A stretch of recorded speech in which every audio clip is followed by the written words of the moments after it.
The cameras flashed. The crowd, they completely froze. And just like that, Hollywood had a new obsession. Welcome to Starscope Report. Join Jordan and Jamie as they uncover Hollywood drama, music industry shakeups, and viral influencer scandals. From red carpet surprises to major social media controversies, we dive deep into the stories behind the fame. And today's deep dive is, well, it's an absolute roller coaster for you, the listener. It really is. I mean, the main topic today is based on this massive headline that is everywhere right now. It reads, Archie turned 7, Meghan shared his face, and the palace is silent. Right. That headline is just, it's incredibly dramatic. But our mission today is to actually unpack the real multi-layered reactions to Prince Archie's 7th birthday tribute. Yeah, the one Meghan Markle posted on May 6th, 2026, and we were pulling from a huge stack of sources for this. Oh, absolutely. We've got celebrity news outlets, royal commentary, historical context on the family's PR dynamics, and even some YouTube philanthropy updates. Because, whether you follow royal drama religiously or you completely ignore it, this deep dive is a fascinating case study. It really is. It shows how modern celebrity, digital skepticism, and highly scrutinized parenting all just crash into each other in the public eye. Exactly. So let's start with the pictures, the clues, and the infamous 3 arms anomaly. Oh, man. The 3 arms. Yeah. So Meghan shared 2 photos for Archie's birthday.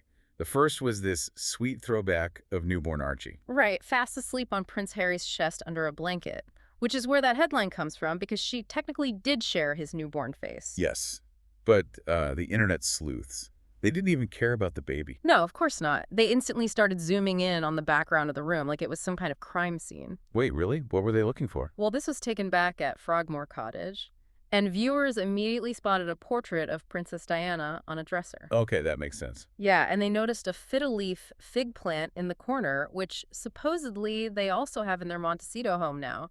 Oh, wow. People really pay attention to the houseplants. They do. And they even identified a specific $600 watercolor painting on the wall. It's called Babe Number 5 by an artist named Inslee Ferris. That is just... it's a wild level of detail. Yeah. But that first photo was nothing compared to the second one. Right. The second photo is where things just completely derailed. Because the second one is recent. It's 7-year-old Archie and 4-year-old Princess Lilibet. But they are facing away from the camera. Yeah, they're looking out over this marshy plain with mountains in the background, and the caption was just 7 years later, happy birthday to our sweet boy. Simple enough, right? But then the internet found the anomaly. The infamous anomaly. People started claiming Archie appeared to have... 3 arms. Yes, 3 arms, because if you look closely, Lilibet seems to be holding his left arm. Right, I'm looking at it right now. She's reaching over, but then his actual left arm also appears to be resting down by his side, bent in a completely different jacket sleeve. Exactly. And the backlash was immediate. Critics were aggressively calling it a massive Photoshop failure. Or they said it was entirely AI generated. I mean, people were saying it's ridiculous to claim the kids have a tight bond if you have to digitally paste them together. But then the defenders pushed back just as hard. They argued that Lilibet wasn't holding his arm at all. Wait, then what was she holding? A bag. They said she was simply holding a bag that happened to match the exact color and lighting of his jacket sleeve. Oh, wow. So it's literally just an optical illusion. Yeah, just lighting and shadows. It's crazy. It feels like we're watching people analyze the Zapruder film or something. It's a total digital witch hunt. It really is. So I have to ask, are we just hyper-analyzing shadows here?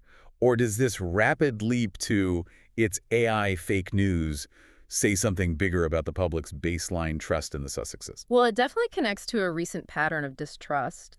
I mean, do you remember the holiday card from December 2025? Right, where people said Harry was missing part of his head? Exactly. Critics mercilessly mocked that photo. So it created this toxic climate where literally every visual the Sussexes put out is met with immediate suspicion. Right. Which brings us to the whole privacy debate. Because they have this faceless children strategy. Right. They purposely obscure the kids' faces for safety and privacy. But then critics cruelly speculate that the kids are actors. It's this weird paradox. It is. Because by posting faceless photos, the children are still in the spotlight, but the mystery of it all just fuels even more extreme scrutiny. Yeah, the internet hates a vacuum. But wait, because that's not even the wildest part of this whole thing. No, it's really not. Because according to royal commentator Kinsey Schofield, this post wasn't just a simple birthday wish. Critics perceived it as a highly calculated PR strike. Yeah, the royal PR battlefield is intense because look at the timing. This post dropped right around a very positive announcement from Princess Catherine. Kate's upcoming tour of Italy, right? Exactly. And that was a huge deal because it was her first international tour since her 2024 cancer diagnosis. Oh, I see. So the critics thought Meghan dropped the photo to steal the spotlight. That's the theory. Schofield even contrasted the happy birthday post with Meghan's recent comments. Which comments? Well, Meghan recently said the last 7 years were the worst of her life and made a joke thanking astrology for saving the day. Wow. Okay, so critics see that whiplash in tone and assume it's totally calculated. Right. And you have to remember the historical context here. Author Christopher Anderson claimed the Sussex brand decline really traces back to the Oprah interview. Which reportedly left Prince William sick with worry. Exactly. The tension goes way back. I mean, I try to be impartial here. Is this like two rival tech companies, like Apple and Samsung, where every launch is a deliberate attack on the other? That is how some people view it, yeah. Or Yeah. is it just deeply unfair to assume a mother can't post a picture on her son's actual birthday without it being some geopolitical chess move? Well, the sources show both sides are incredibly dug in. We aren't taking a side here, but it just shows how deeply divided the public perception really is. It's intense. And if you're loving these Hollywood twists, make sure you're subscribed because we've got even crazier stories ahead. You definitely want to hit subscribe because the public reaction gets even more complex from here. Yeah, because while commentators were dissecting pixels and PR timelines, there was a completely different reaction happening at the exact same time. A huge one. The Sussex fan base, known as the Sussex Squad, was actually mobilizing. Right. They launched this massive community-led fundraiser for Archie's birthday, benefiting a charity called KABOOM. KABOOM. That's an interesting name. What do they do? They build safe play spaces for kids. And the history is really moving. It was founded in 1996 by Daryl Hammond. Okay, what inspired him to start it?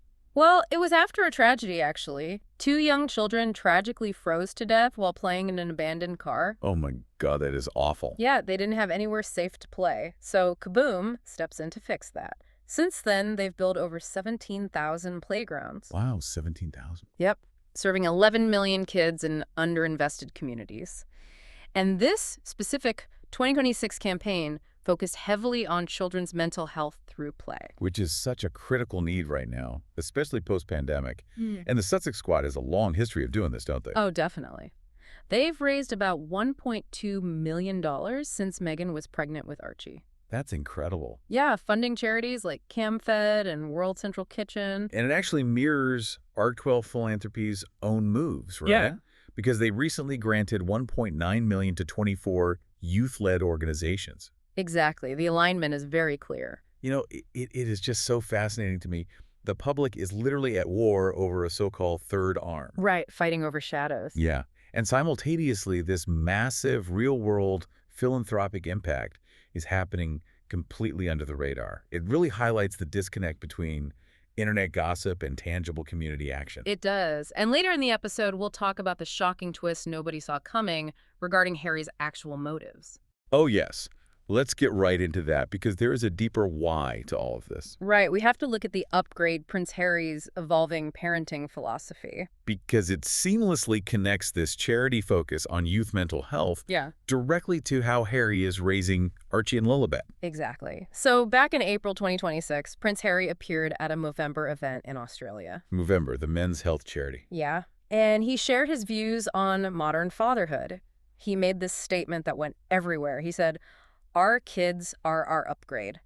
The kids that we bring up in today's world need to be upgraded." That is such a specific word. Upgrade. Right. And he clarified that this wasn't about blaming or like trying to upgrade his dad, King Charles. Okay, so it wasn't a shot at the king. No, not at all. He explained it was about breaking the cycle and improving upon the past. Ah, I see. He credited therapy for helping him fix his own past issues so he could just be the absolute best version of himself for his children. And that brings this entire narrative full circle. Because if you understand Harry's intense desire to let his kids have space to be themselves. Free from the crushing public scrutiny he faced as a child. Exactly. Free from that trauma.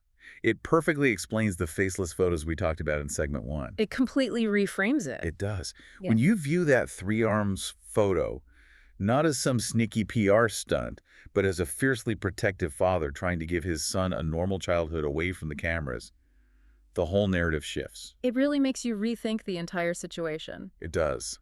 So to wrap up this deep dive, this single birthday post really acts as a cultural Rorschach test. That's a great way to put it. Right. I mean, some people look at it and see a sloppy Photoshop job.